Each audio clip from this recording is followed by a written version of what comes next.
बकरी। एक सुबह नन्ही बकरी और तितली लुका छुपी खेल रहे थे। बकरी तितली को ढूंढ रही थी।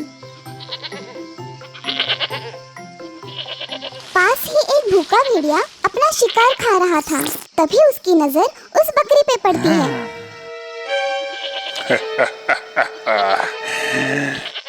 भेड़ बकरी के नजदीक जाता है। भेड़ को देखकर बकरी डर जाती है और जमीन पर गिर पड़ती है। हे भगवान! जैसे ही बकरी गिरती है, पास ही झाड़ी में छुपी तितली बाहर आ जाती है। तितली बकरी की हालत देख परेशान होकर वहाँ से निकल जाती है। अब मैं तुम्हें खा जाऊंगा।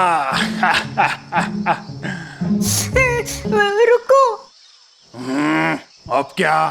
मुझे खाने से पहले ये बांसुरी बजाओ। मैं दीवानों की तरह नाचना चाहती हूँ। ठीक है। फिर भेड़ बांसुरी बजाने लगता है। बकरी ने बहुत चालाकी से भेड़ को उलझाए रखा। तितली ने जाकर ये पूरी घटना कुत्ते को बताई। तितली की बात सुनकर कुत्ता बकरी की तरफ मदद के लिए दौड़ पड़ता है। निर्दयी भेड़, बकरी से दूर ही रहना। कुत्ते को अपनी तरफ आते हुए देख भेड़िया बांसुरी फेंक देता है और वहाँ से भाग निकलता है। अरे नहीं, मैं क्यों इस बकरी की बातों में आ गया? बचाओ, बचाओ। शेरनी और लोमड़ी। ब्रूनो, क्या कर रहे हो? ब्रूनो, बाजू हटो। अरे नहीं, हेजल, तुम्हारा ब्रूनो बार बार मेरे पैर के नीचे आ रहा है। ओह ब्रूनो, यहाँ आओ, ये लो। अरे हमारा बॉल! अरे बॉल कहाँ गया? हाँ? चलो ढूंढते हैं। हाँ? अरे बॉल तो कहीं पर भी नहीं दिख रहा है। हैं? हाँ? अरे नहीं, बॉल नहीं मिल रहा है।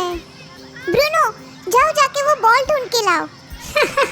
इतने लोगों को बॉल नहीं मिला, इस ब्रूनो को क्या मिलेगा बॉल? हाँ, तुम्हारी इस बात पर मुझे एक कहानी याद आ गई। घने जंगल में एक शेरनी अपने माइलो नाम के एक छोटे से बच्चे के साथ रहती थी। वही शेर की गुफा से थोड़ी ही दूरी पर एक लोमड़ी और उसका परिवार रहता था।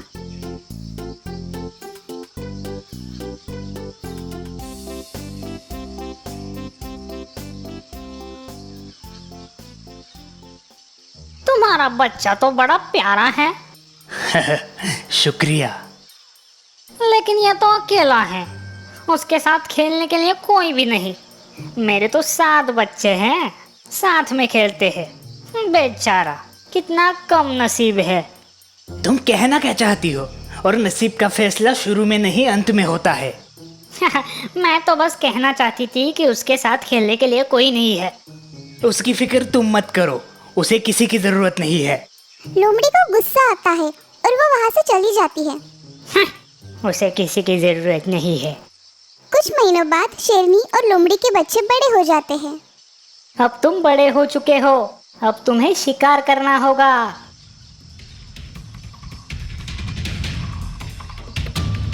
हिरन को देखते ही सभी बच्चे उसके शिकार करने के लिए उसके पीछे दौड़ने लगते हैं। हिरन उनसे काफी तेज था। तभी अचानक पीछे से एक शेर आता है और हिरन को दबोच लेता है। वो और कोई नहीं बल्कि माइलो था।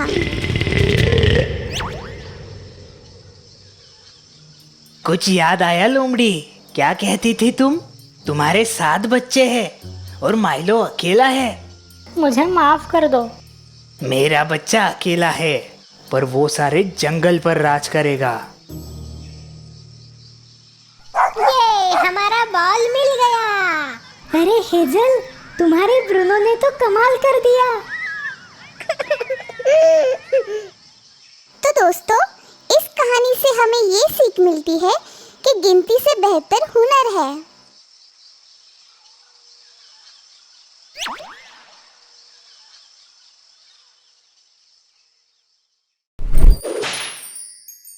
अंगूर खट्टे हैं।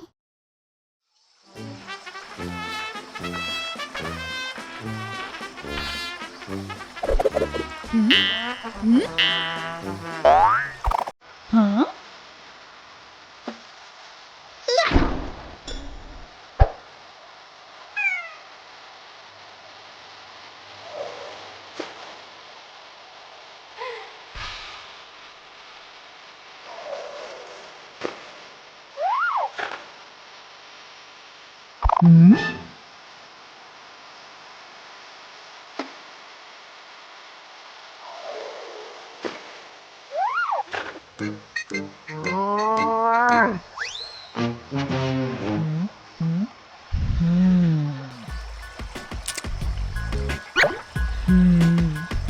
अब इसे सबक सिखाना होगा।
इस लोमड़ी को अंगूर से सबक सिखाते हैं।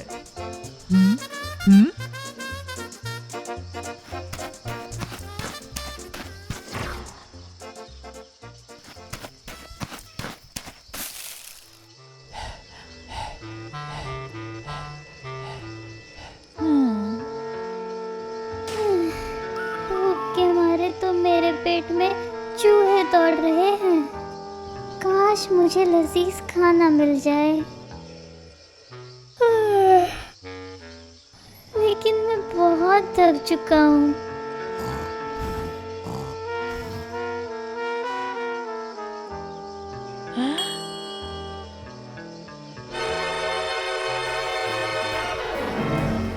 जाना क्यों है दूर जब सामने है मीठे अंगूर।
ये अंगूर तो खट्टे होंगे। मुझे नहीं चाहिए। इनके पीछे ना लगना ही अच्छा है।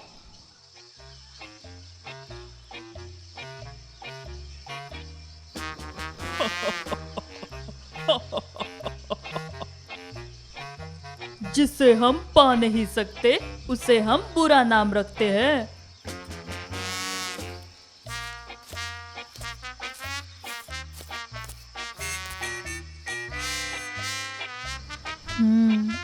मैंने इतनी बार कोशिश कर ली है, और एक बार सही।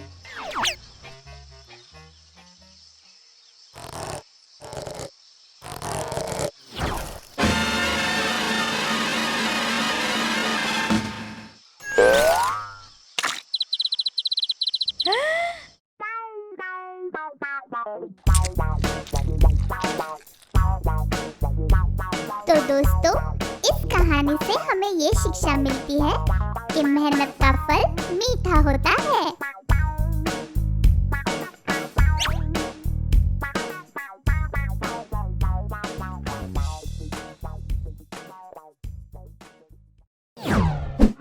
मेंढक और गाय।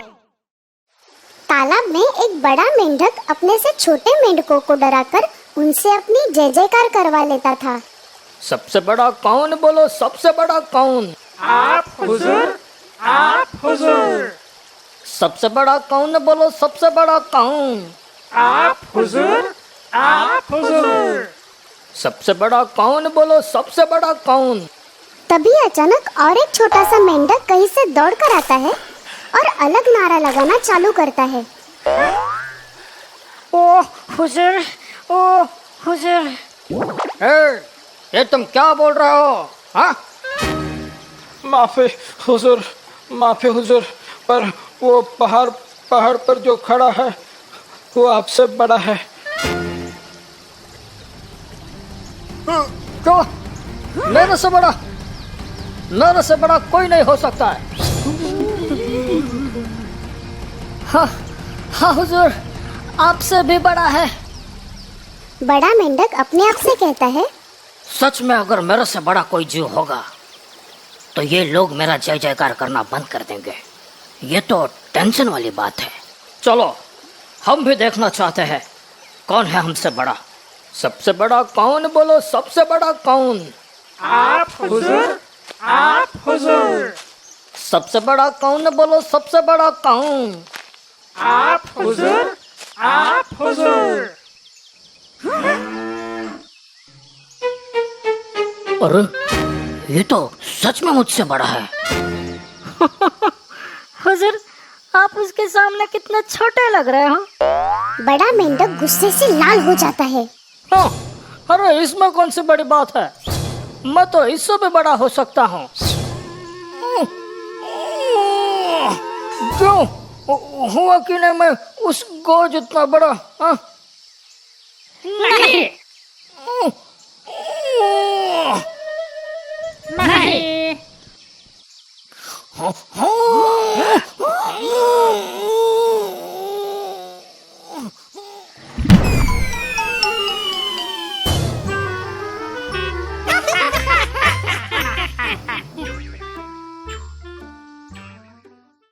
तो बच्चों, हमें इस कहानी से ये सीख मिलती है कि हर कोई अपनी जगह सही होता है। सभी में अपनी अपनी कुछ खास बात होती है, इसीलिए हमें किसी का अनुकरण नहीं करना चाहिए। सारस और घमंडी मोर।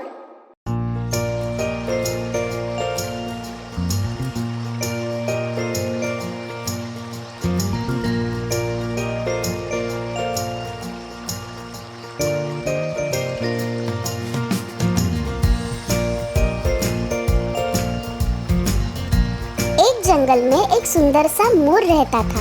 सब जानवर उसकी तारीफ करते थे, इसीलिए उसे अपने सुंदर पंखों पर बहुत गर्व था। टिप टिप बजे बारिश की धुन में नाचूं छानन छानन छुम छुम। टिप टिप बजे बारिश की धुन में नाचूं छानन छानन छुम छुम। वाह वाह वाह वाह। मेरे जैसा न कोई दूसरा यहाँ, मुझे देख के सभी करे वाह वाह वाह वाह वाह। मेंढक, ताली तो बजा। तुझे अपनी सुंदरता पे बहुत घमंड है ना मोर। एक दिन कोई ना कोई तुम्हारा ये घमंड जरूर उतारेगा। अरे मैं मोर हूँ मोर, मेरी सुंदरता के सामने कोई नहीं टिक पाता। और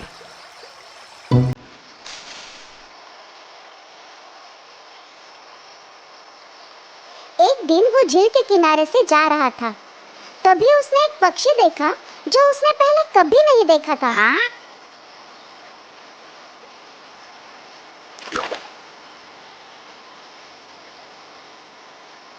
अरे वो क्या है? दिख तो रहा है पंछी जैसा, पर उसकी गर्दन और पैर इतने बड़े क्यों है? चलो इसका मजा लेते हैं।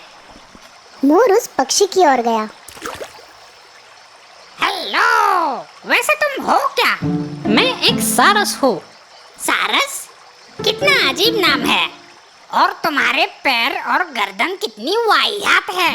जरा मेरे पंख देखो, कितने सुंदर और लाजवाब है। सारस सिर्फ मुस्कुराई और अपना सिर धीरे से हिलाई। वैसे दिखने में अच्छे हैं, पर कुछ काम के नहीं। क्या? इस जंगल में सब लोग मेरे पंखों पे फिदा है। देखो, अगर तुम्हें जलन हो रही है तो मुझे कह दो, मैं बुरा नहीं मानूंगा।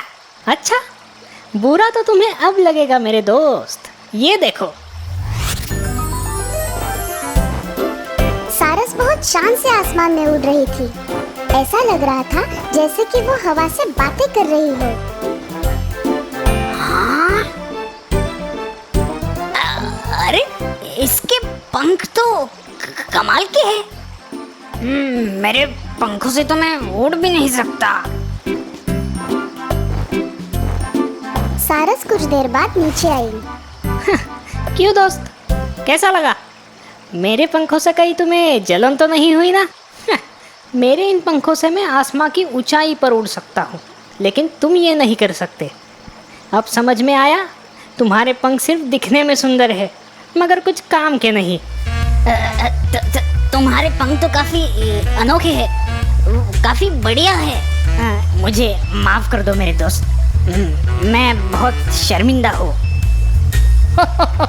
चलो अच्छा हो गया, सारस भाई आ गया और मोर का घमंड चूर चूर हो गया। तो दोस्तों, इस कहानी से हमें ये सीख मिलती है कि हमें अपनी सुंदरता पर कभी घमंड नहीं करना चाहिए।